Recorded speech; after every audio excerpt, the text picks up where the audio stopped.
The world was a chaotic vortex of searing blue and blinding white. Water, thick and suffocating, filled Karen Fletcher's lungs, a violation more profound than any she had ever documented in her 5 years as president of the Oak Creek Estates Homeowners Association. Her meticulously planned day, morning of infraction cataloging, an afternoon of violation notice drafting had been violently derailed. As her limbs thrashed against the unnaturally warm water of Alex Peterson's ostentatious saltwater pool, her mind, even in its oxygen-starved panic, was not on survival. It was on liability. He has no pool rules sign visible from the deck, she thought, a bubble of air and indignation escaping her lips. Maximum occupancy not listed. Depth markers are non-compliant with State Code 14.7.3. Her expensive linen blouse, now a translucent shroud, tangled around her arms. Her foot, clad in a sensibly yet stylish wedge sandal, snagged on what felt like the tube of an automated pool cleaner and unapproved model. She was certain this was the source of it all. This chaotic, unregulated aquatic playground in the heart of her pristine, orderly community. Then, strong hands grabbed her. She was hauled from the chlorinated abyss, sputtering, coughing, a geyser of water and fury erupting from her. She landed hard on the travertine decking, the rough texture scraping her knees. She looked up, her vision clearing, and saw him. Alex Peterson, the source of the neighborhood's decay. He stood over her, dripping wet, his face a mask of shock and concern. He was shirtless, displaying a collection of tattoos that looked like a vandalized subway car, and wearing board shorts that hung offensively low on his hips. "Are you okay? What happened?" he gasped, running a hand through his wet, dark hair. Karen's training, honed in countless HOA board meetings and contentious resident disputes, took over. The victim was always the one who spoke first and loudest. Your pool," she rasped, pointing a trembling, accusatory finger. "It's a death trap." Her husband Richard came running from their adjacent yard, his face pale with horror. He'd been manning the gas grill, blissfully unaware of the righteous crusade his wife had embarked upon just moments earlier. "Karen, my God, what happened?" "She fell in," Alex said, still looking dazed. "I was in the kitchen, I heard a splash, and—" "I didn't fall," Karen corrected, pushing herself into a sitting position, her dignity reasserting itself like a cork popping to the surface. "I was conducting a preliminary inspection of a potential noise ordinance violation, that god-awful music you insist on calling lo-fi beats, when I noticed your pump was making a gurgling sound, indicative of a potential filtration failure, a health code risk. As I leaned in to inspect it from the property line, your ridiculously oversized, unapproved inflatable flamingo monstrosity drifted over, struck me, and I lost my balance. Your deck is slick, unacceptably slick." She delivered the monologue with the breathless precision of a seasoned litigator. Richard wrung his hands, his eyes darting between his formidable wife and the bewildered-looking millennial. "A flamingo?" Alex's eyes widened. "The giant inflatable swan that was on the other side of the pool, and you were inspecting the pump from over the fence?" "Do not twist my words, Mr. Peterson," Karen snapped, the water still sloshing in her ears. "This is a clear case of negligence. The HOA will be hearing about this. My lawyer will be hearing about this." The journey to this moment had been a meticulous, escalating campaign. It began 6 months ago when Alex Peterson, a graphic designer in his late 20s who apparently made a fortune creating memes and brand identities, bought the Miller house. The Millers had been ideal neighbors. Quiet, their lawn, a testament to agronomic perfection, their beige trim conforming beautifully to the HOA's pre-approved palette. Alex was an agent of chaos. The first sign was the color of his front door. He'd painted it a shade called Dragon's Breath Blue. It was not on the approved list of 12 earth tones. Karen had issued a notice. He had ignored it. Then came the wind chimes, a cacophony of bamboo clatter that violated the ambient noise bylaw. Another notice.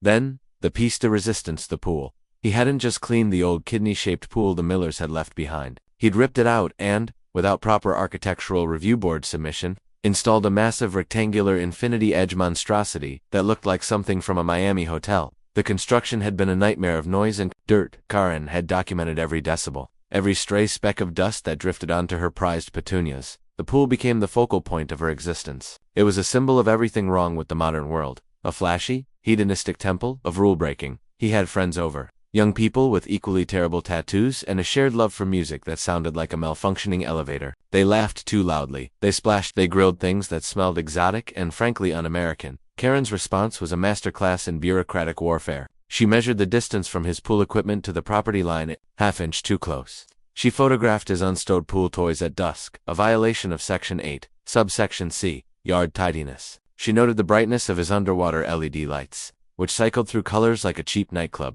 a clear violation of the light pollution and aesthetic harmony clause. Each violation was documented on official HOA letterhead. scanned, and saved to a dedicated folder on her laptop labeled the Peterson problem. Richard would watch her, a sad, resigned look on his face. "Honey, he's just a kid enjoying his house. Maybe you could just talk to him, Richard. You don't talk to entropy," she'd explained, as if to a child. "You contain it, you regulate it. If I let a blue door slide, next it's a car on the lawn. Then it's a goat. You give them an inch, and they take a whole subdivision. That is the first law of community management." Her crusade was, in her mind, a selfless act of civic duty. She was the bulwark against the tide of vulgarity. She was defending the property, the values of every single resident in Oak Creek Estates. They just didn't all have the courage to do it themselves. Brenda from 2 doors down was a staunch ally, always ready to provide a corroborating account of late-night chatter or an improperly placed recycling bin. But most others were cowards, content to live in the safe, orderly world Kieran curated for them, without ever acknowledging her sacrifice. The week before the drowning incident had been particularly galling. Alex had installed a small thatch tiki bar near the pool. A tiki bar. It was an unapproved permanent structure. Karen had already drafted the violation notice, citing codes for construction, aesthetics, and potential fire hazards even though it contained no cooking elements. She was giving him the standard 14-day compliance window before the fines started. That afternoon, the day of the incident, she had been sitting on her patio, ostensibly reading a novel, but really listening. The low throb of his music was a persistent annoyance, but then she heard Aitor thought she did. A gurgle, a stutter, in the steady hum of the pool machinery. It was the smoking gun she needed. A malfunctioning pump could lead to cloudy, unsanitary water. It was a health issue. It elevated the situation beyond mere aesthetic infractions. This was about public safety. She didn't call him. That would be admitting his right to be spoken to as an equal. The HOA communicated through official channels. She walked to the low hedge separating their properties, the gate and the fence between. Their backyard's a gate that was supposed to be for emergency access only was, as she'd noted before, latched from his side. A violation. She peered through the leaves. The music seemed to pulse with the heat. The giant inflatable flamingo drifted lazily, its vacant plastic eyes mocking her. The gurgling sound was intermittent. She needed a closer look, a better angle for a photo. Her phone was in her hand, ready. She told herself it wasn't trespassing. It was an inspection. As HOA president, she had the authority, under the Emergency Provisions Clause, to investigate immediate threats to community welfare. A failing pump was such a threat. She placed a hand on the low brick retaining wall, hoisting herself up just a few inches for a better view over a particularly dense patch of azaleas. Her memory of the next few seconds was conveniently blurry, polished by the immediate need for a defensible narrative. The brick must have been loose. Her sandal must have slipped on a patch of moss. The giant inflatable must have been closer than it appeared. It was a perfect storm of his negligence. The result was her unceremonious full immersion baptism in the waters of his flagrant disregard for the rules. Now, sitting on his deck, wrapped in a towel Richard had fetched, with paramedics checking her vital signs, Karen felt a strange sense of vindication. The near drowning was not a failure, it was a gift. It was the ultimate, irrefutable piece of evidence. It transformed her from a nagging administrator into a victim. It gave her cause. "Everything seems okay, ma'am," the young paramedic said, removing the blood pressure cuff. "Vitals are stable. A little shock? Maybe just take it easy." "Take it easy," Karen repeated, her voice dripping with scorn. "My life just flashed before my eyes due to this hazard zone." She waved a hand at the sparkling, tranquil pool. Alex, who had put on a t-shirt, stood with his arms crossed, his initial shock hardening into anger. "My hazard zone. You climbed my fence, Karen." "I was acting in my official capacity," she shot back. "To investigate?" The week following the pool incident, as it was now known in Karen Fletcher's meticulously organized mind palace of grievances, was a blur of righteous activity. Her home transformed from a tranquil beige sanctuary into a wartime command center. The dining room table, once reserved for Richard's bland pot roasts and the occasional stilted holiday meal, was now buried under a topography of paperwork. There were enlarged satellite photos of Alex Peterson's property with offending features circled in red marker. Copies of the Oak Creek Estates, covenants, conditions and restrictions, CC and RS, tabbed and highlighted, and a growing stack of correspondence. From one Franklin P. DeWitt, Esq. DeWitt was a personal injury lawyer whose face beamed from a dozen bus benches around the city, his slogan a confident, injured, aggrieved, get paid. Karen had found him through a simple online search for aggressive litigation, and he had proven to be everything she'd hoped for. He was a shark who smelled blood in the chlorinated water of Alex's pool. A classic case, Karen. A classic. He'd boomed over their first video call, his voice a gravelly foghorn of a He was a large man with a florid face and a tie that was just a little too bright. Attractive nuisance, unsafe conditions, negligent maintenance.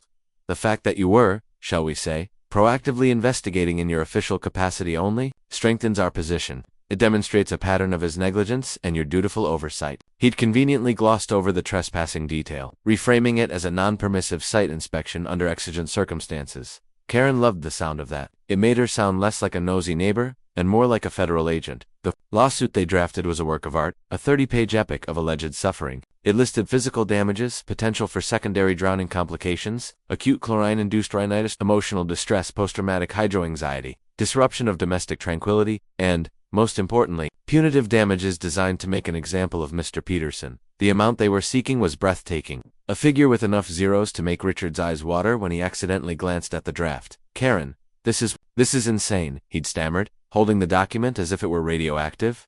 $750,000. His house didn't even cost that much. "It's not about the money, Richard, it's about the principle," Karen replied coolly, not looking up from her laptop where she was composing a new post for the neighborhood's next-door forum. "It's about sending a message that our community standards are not mere suggestions. They are the law, and breaking that law has consequences. But you broke the law. You trespassed. I was an agent of the HOA, acting in good faith," she recited, the phrase now a comforting mantra. "Franklin says that's the key." Richard just sighed, a long, weary sound that had become the background music of their marriage. He retreated to his workshop in the garage, a space filled with half-finished birdhouses, and the faint scent of sawdust and defeat. Karen's second front in the war was public opinion. She knew that legal battles were slow, and that true victory was won in the court of neighborhood gossip. Her next-door post was a masterpiece of carefully crafted victimhood. Subject: a warning to all residents. Safety hazard in our mid-steer neighbors. It is with a heavy heart that I must share a recent, traumatic experience. As many of you know, my commitment to the safety and integrity of Oak Creek Estates is my highest priority. Last Sunday, while investigating a potential health code violation at the property on 112 Willow Lane, I was the victim of a serious accident, resulting from numerous and flagrant safety hazards. I fell into the pool and nearly drowned due to a combination of an unsafe, slippery deck surface and dangerously placed, unapproved pool obstructions. I am recovering, but I am shaken. I share this not for sympathy, but as a stark warning. Unregulated and non-compliant property features are not just an eyesore. They are a danger to us all. Please, be vigilant. The HOA board will be conducting a full review of this incident and exploring all options to ensure such a terrifying event never happens again. Stay safe. Karen Fletcher, President, Oak Creek Estates HOA. The post was a calculated strike, omitting the inconvenient details of her fence climbing and reframing the narrative entirely. The comments section exploded. Brenda, her ever-loyal lieutenant, was the first to reply. "Oh my gosh, Karen, that's terrifying. I am so sorry you went through that. We are all so grateful for your dedication. That pool has been a problem since day one. I heard him using a power washer at 7 a.m. on a Saturday last month. Disgraceful." Others followed suit. Margaret from down the street wrote, "Sending prayers. Property values are a real concern with these kinds of rentals. Oh wait, he owns it. Even worse." But then, a dissenting voice appeared. It was Alex Peterson. His reply was short and pointed. "I'm glad you're okay, Karen. But let's be clear, for the sake of our neighbors. You weren't investigating. You were trespassing. You climbed my fence. My security camera footage, which I have saved, shows the entire thing. The obstruction you hit was you tripping over your own feet. My lawyer has a copy." The words hit Karen like a bucket of ice water. Security camera footage. The two words sent a jolt of pure, cold panic through her. She hadn't seen a camera. Where was it? Was he bluffing? Her fingers trembled slightly as she typed her reply, the cool confidence of her initial post evaporating. A desperate and slanderous accusation. "Mr. Peterson, it's telling that you would resort to such fabrications and alleged footage rather than take responsibility for your dangerously unkempt property. But the damage was done." The seed of doubt had been planted. The comments section pivoted. "Wait, there's footage," someone asked. "Trespassing is a crime, isn't it?" Another mused. Mr. Henderson, the quiet, thoughtful treasurer of the HOA board and a retired accountant, weighed in. "Karen, perhaps it would be prudent for the board to review this alleged footage before proceeding with any action using funds. This is a serious allegation." Karen felt her authority, once as solid as the concrete foundation of her home, begin to crack. She'd overplayed her hand. The camera, it was a variable she hadn't accounted for. Her entire strategy was built on her word against his, if he had proof. Her lawyer, however, was unfazed. "Relax, Karen, relax," DeWitt bellowed over the phone. "He's bluffing. Standard intimidation tactic. And even if he has some grainy video from a Ring doorbell, so what? We'll argue it's taken out of context. We'll argue it doesn't. Show your intent. Your intent was pure, to protect the community. Don't let this punk get in your head." Bolstered by DeWitt's greasy confidence, Karen doubled down. She called an emergency meeting of the HOA board, held of course, in her dining room command center. The three other board members, Brenda, Mr. Henderson, and a perpetually flustered woman named Carol, sat awkwardly amidst the piles of legal documents. As you can see, Karen began, her voice resonating with rehearsed gravitas. The situation with Mr. Peterson has escalated into a matter of imminent danger. My accident is proof positive that his property is a liability to the entire community. Brenda nodded vigorously. An absolute disgrace. He should have his pool filled in with cement.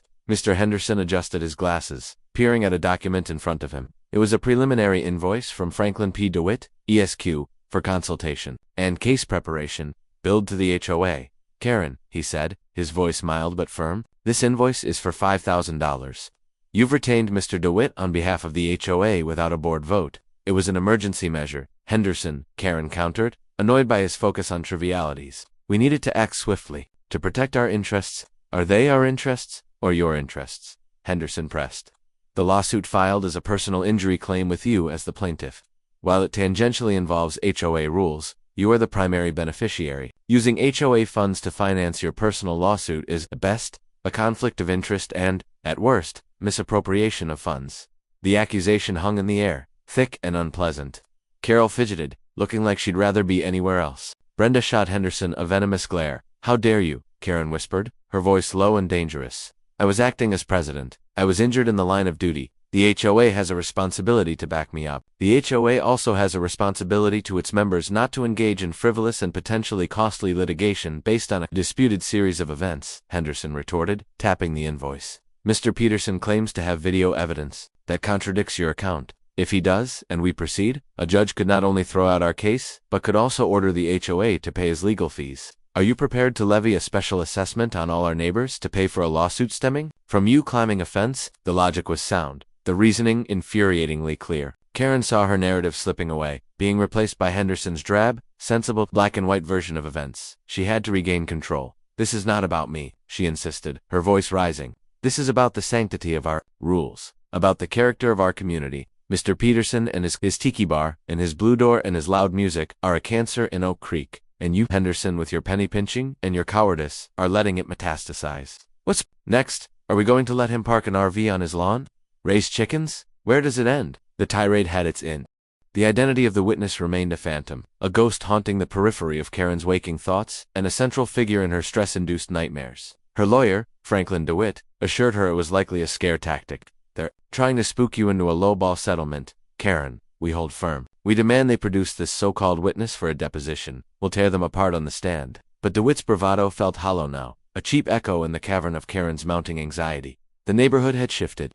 The sympathetic nods at the community mailbox had been replaced by averted gazes and hurried, awkward pleasantries. The whispers she had so expertly cultivated were now about her. Her next-door post had become a digital ghost town, a monument to her hubris. The deposition was scheduled. It was to be held at a neutral law office downtown. Alex Peterson would be there. His lawyer, a sharp, composed woman named Evelyn Reed, would be there. And the mystery witness would be revealed.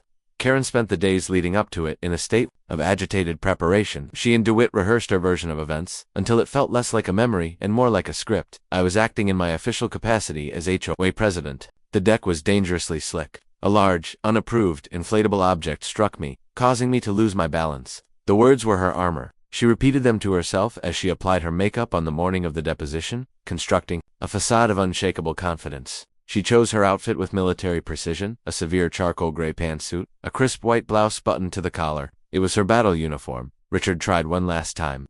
Karen, please, he said, standing in the doorway of their bedroom, just drop it. Call their lawyer. Tell them it was a misunderstanding. It's not too late to walk away from this. It was never about walking away, Richard, she said, not meeting his eyes in the mirror. It's about standing for something. What are you standing for anymore? He asked, his voice raw with exhaustion. The rules? Or your pride? She had no answer for that. The conference room at the law office was sterile and intimidating. A long mahogany table gleamed under fluorescent lights.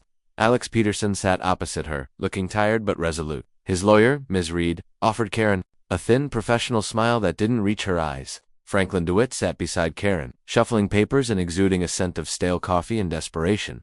Before we begin with Mrs. Fletcher's deposition, Evelyn Reed began, her voice calm and measured. We would like to present the evidence referenced in our previous correspondence. First, the video footage. She slid a tablet across the table. DeWitt grunted and pressed play. Karen's heart hammered against her ribs. The video was shockingly clear. taken from an upper-story window of the house behind Alex's. It wasn't grainy ring footage. It was high definition. It showed the entire scene from a wide, damning angle. It showed Karen walking purposefully to the property line. It showed her peering through the hedge. It showed her placing her hands on the retaining wall. And then, it showed something her own narrative had conveniently erased. The footage clearly depicted her trying the locked gate first, rattling it in frustration. Then, after a moment's thought, she picked up a long-handled garden weeder from her own side of the hedge and attempted to use it to jimmy the latch on the other side. When that failed, she tossed it aside in disgust, hoisted herself onto the wall, and took a clumsy, teetering step onto the top of it before losing her footing and tumbling, with an undignified shriek, into the pool.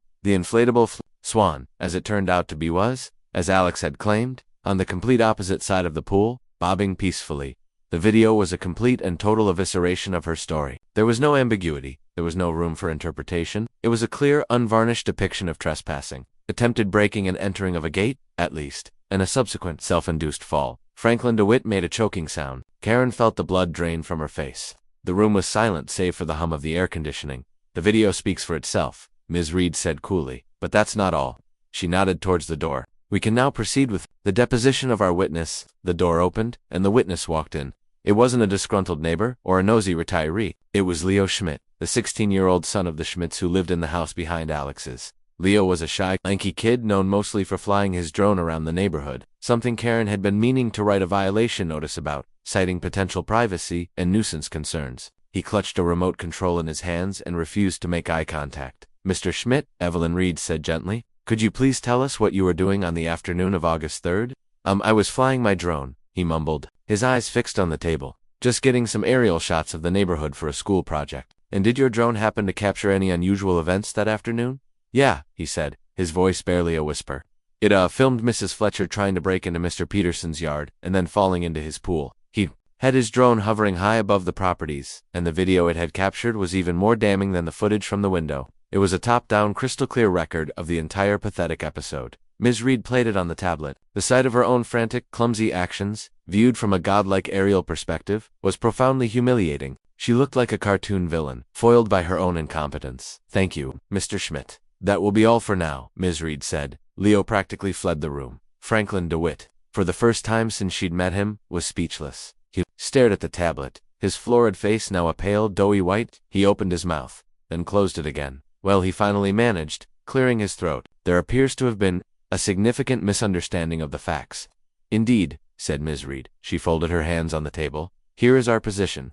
We are dropping the counterclaim for harassment, as Mr. Peterson has no desire to prolong this. However, we are presenting you with two options. Option A, you immediately drop this frivolous, bad faith lawsuit, and my client will consider the matter closed, without pursuing you for his legal fees, which are, as of this morning, approximately $22,000. Karen flinched. $22,000. And option B, DeWitt squeaked. Option B, Ms. Reed continued, her voice turning to ice, is that we proceed. We will present this video evidence and the witness testimony in court. We will not only win, but we will file a motion for sanctions against both you, Mrs. Fletcher, for perjury and filing a frivolous lawsuit, and you, Mr. DeWitt, for failing to perform due diligence. We will sue for Mr. Peterson's legal fees, court costs, and additional punitive damages.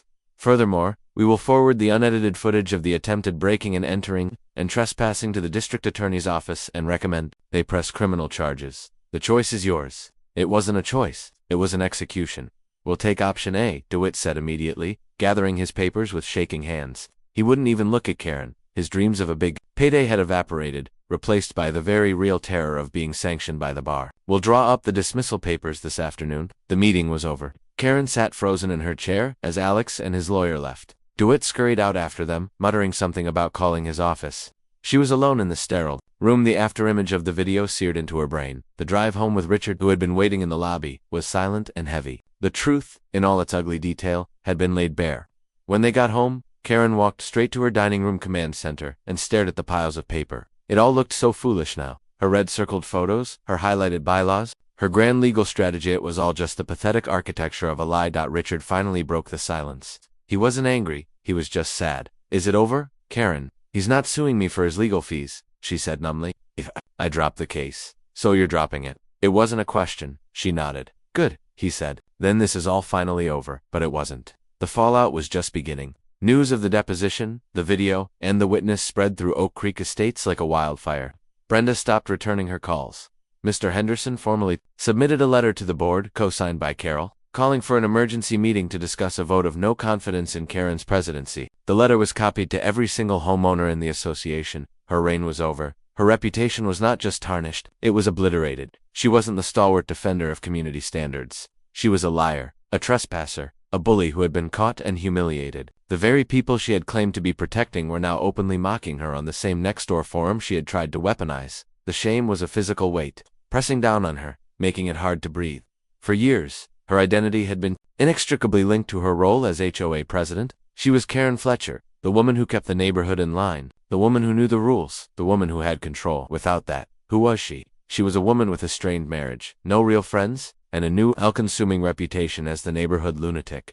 One evening, a few days after the disastrous deposition, she was sitting in her darkening living room, ignoring the recall notice that lay on the cove.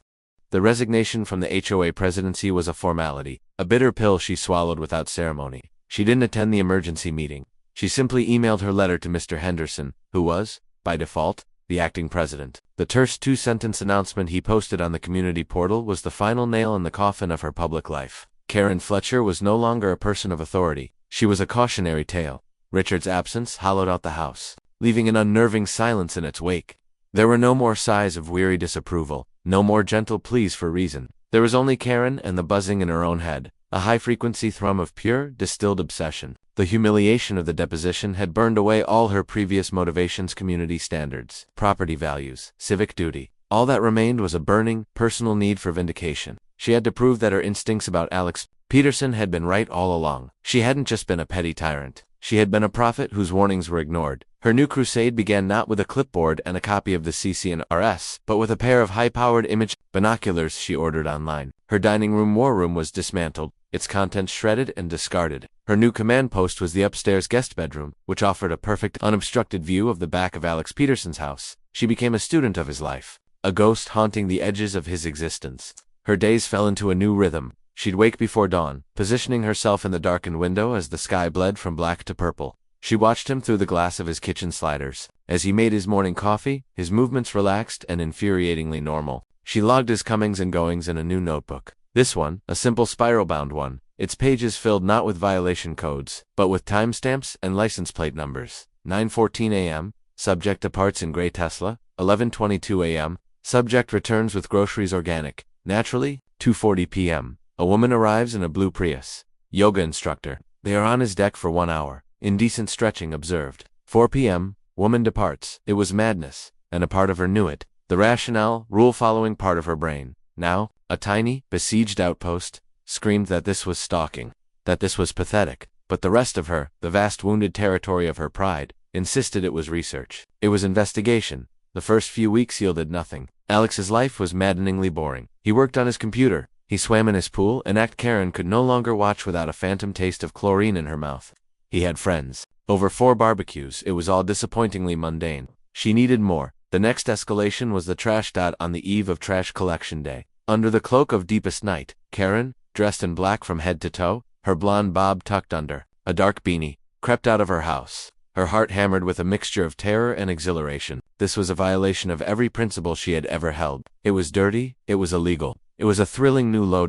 She wheeled his large municipal bins from the curb to the shadows at the side of her house, and began her forensic examination. Armed with rubber gloves and a flashlight held between her teeth, she sifted through the detritus of his life. Coffee grounds, empty oat milk cartons, takeout containers from a trendy vegan place downtown. It was a treasure trove of nothing, but she was meticulous. She photographed receipts with her phone, documenting his spending habits. She noted the brand of his toothpaste. No detail was too small. This nocturnal ritual became a weekly event. Richard would call sometimes, his voice tentative over the phone. "How are you doing, Karen?" "I'm fine, Richard. I'm reflecting, taking some time for myself." She'd lie, the scent of someone else's garbage still faint on her hands. "That's good," he'd say, a hopeful note in his voice. "That's really good to hear." He had no idea. Then, one Tuesday night, she found it. The first breadcrumb buried beneath a pile of discarded kale stems and Amazon boxes was a receipt from a high-end art supply store. On it was a purchase for several archival quality portfolio cases and a set of specialized acid-free storage bags. It was an odd purchase for a digital graphic designer. Expensive, specific. It didn't fit the profile. A week later, the real break came. She was at her post in the guest bedroom window, the binoculars pressed to her eyes, when a sleek black sedan with tinted windows pulled into Alex's driveway. It was nearly 10 p.m., long after the neighborhood had settled into its quiet slumber. A man in a sharp suit, carrying a slim, hard-sided briefcase, got out and walked to the front door. Alex let him in immediately. Karen's entire body went rigid. This was it. This was not a yoga instructor or a friend for a barbecue. This was different. This was clandestine. The man stayed for precisely 37 minutes. When he left, he was no longer carrying the briefcase. Her mind raced, connecting invisible dots into a grand, terrifying tapestry of conspiracy. The late-night meetings, the expensive, untraceable supplies. The briefcase, it was obvious. Money laundering, drugs, some sort of high-end illicit trade. Alex wasn't just a disruptive millennial, he was a criminal. A genuine, bona fide menace, hiding in plain sight. The pool, the blue Dorrit, was all a distraction. A flashy camouflage for his real activities. Her vindication was so potent it was almost dizzying. She had been right all along. She hadn't been crazy. She had been prescient. The black sedan returned the following week, and the week after that, always at night. Always the same man. Sometimes he arrived with a briefcase and left without it. Sometimes he arrived empty-handed and left with it. They were making exchanges. She gathered her evidence. Grainy, long-distance photos of the car, a log of the meeting times, the receipt for the archival supplies. She was sure it was a slam dunk. She put on her old gray pantsuit, a relic from her former life, and marched into the local police precinct. The officer at the desk, a beefy man with a bored expression, listened to her story with a patience that slowly curdled into visible skepticism. She laid out her photos on the counter, her voice trembling with the import of her discovery. A man in a suit visits him at night. The officer asked, deadpan, and exchanges a briefcase. Yes, don't you see? Karen insisted. It's a classic drop. And the archival bags for storing cash, to avoid residue. It's all right there. The officer looked at her, then at the blurry photos. He sighed. Ma'am, with all due respect, this is not evidence of a crime. This is evidence that your neighbor has a friend who owns a briefcase. There's nothing we can do. Unless you have proof of an actual illegal act, my hands are tied. But I'm telling you, she sputtered. And I'm telling you, we can't get a warrant based on your neighbor's receipts and your gut feeling. Have a nice day, ma'am. She was dismissed, ignored. The system had failed her again. The police were either incompetent or too lazy to see the truth that was staring them in the face. Her frustration boiled over. If the authorities wouldn't act, she would have to get the proof herself. Irrefutable proof. She had to get inside that house. She had to get her hands on that briefcase. The thought was terrifying, a line she had never imagined crossing. Trespassing on his lawn was one thing. Breaking into his home was another entirely. It was a felony. But what choice did she have? They had pushed her to this. They had left her with no other recourse. It was a desperate, insane idea, but the need to be proven right was stronger than her fear of the consequences. She began to plan the break-in with the same meticulous detail she had once applied to HOA budgets. She knew Alex's schedule better than he did. He had a standing lunch appointment every Friday from noon to 2 p.m. with a client. It was her window. She studied his house for weaknesses. The front door was a no-go, the back sliders were too exposed. But there was a small bathroom window on the side of the house, partially obscured by a large azalea bush. She herself had once cited him for not trimming properly. The irony was not lost on her. The Friday arrived, a bright sunny afternoon that felt completely at odds with the darkness of her intentions. She watched from her window as Alex's Tesla pulled out of the driveway at 12:05 p.m. The clock was ticking. Dressed again in her Black Ops outfit, her heart a frantic drum solo, she slipped out her side door. She crept along the hedge line, her movements furtive and clumsy. She felt a surge of adrenaline that was almost pleasurable. She was no longer a victim. She was an agent of justice, taking matters into her own hands. She reached the bathroom window. It was, as she had hoped, unlocked. Alex's lax security, which she'd always considered a sign of his foolishness, was now her greatest asset. With trembling hands, she slid the window open. It was a tight squeeze. For one horrifying moment, she thought she might get stuck. A middle-aged woman wedged in the window of her neighbor's bathroom, but with a final, graceless lunge, she tumbled through, landing on the plush bath mat inside. She was in. The house was silent and cool. It smelled of citrus-scented cleaner and something else. A faint, papery, old smell. She crept through the hallway, her sneakers silent on the hardwood floors. Her target was Alex's home office. That's where he'd keep the briefcase. The office was neat and minimalist. A large computer screen displayed a half-finished logo design, and there it was. On the floor, leaning against the leg of the desk, was the black briefcase. Her breath caught in her throat. She knelt, her fingers fumbling with th.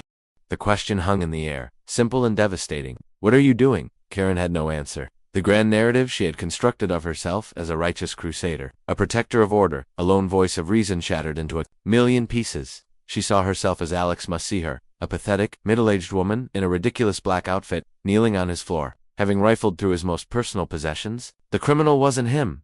It was her.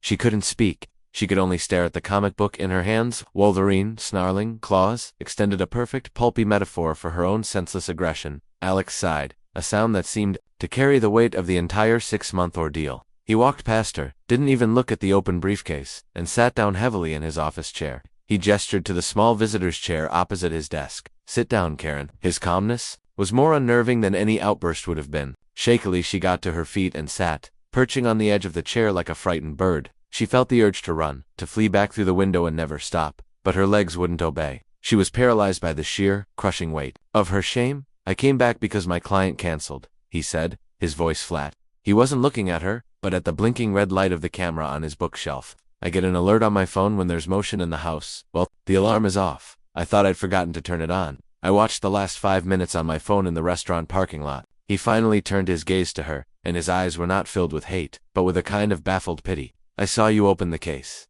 I think I know what you were expecting to find."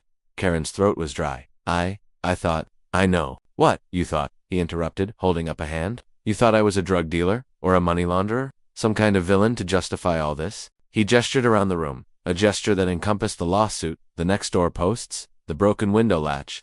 "Did you really think it was about the color of my door, Karen?" Even at the beginning, the question was so direct, so incisive. It pierced through her layers of self-deception. Had it ever been about the door? Or had the door just been an excuse, a tangible target for an intangible sense of unease he represented? He was young, successful in a way she didn't understand, and blissfully unconcerned with the rigid, brittle world she had built around herself. He hadn't just violated her rules. His very existence had violated her sense of order. "These," Alex said, picking up the Action Comics from the briefcase, handling it with a reverence that twisted the knot in Karen's stomach even tighter. "These were my dad's. He passed away 2 years ago. We collected them together since I was a kid. It was our thing." He looked at the comic book, but Karen knew he was seeing something else entirely. "They're worth a lot of money. The one you're holding is probably worth $5,000. The Action Comics is closer to 30. Selling them felt like selling off pieces of him. But you know," he gave a short, bitter laugh, "lawyers are expensive."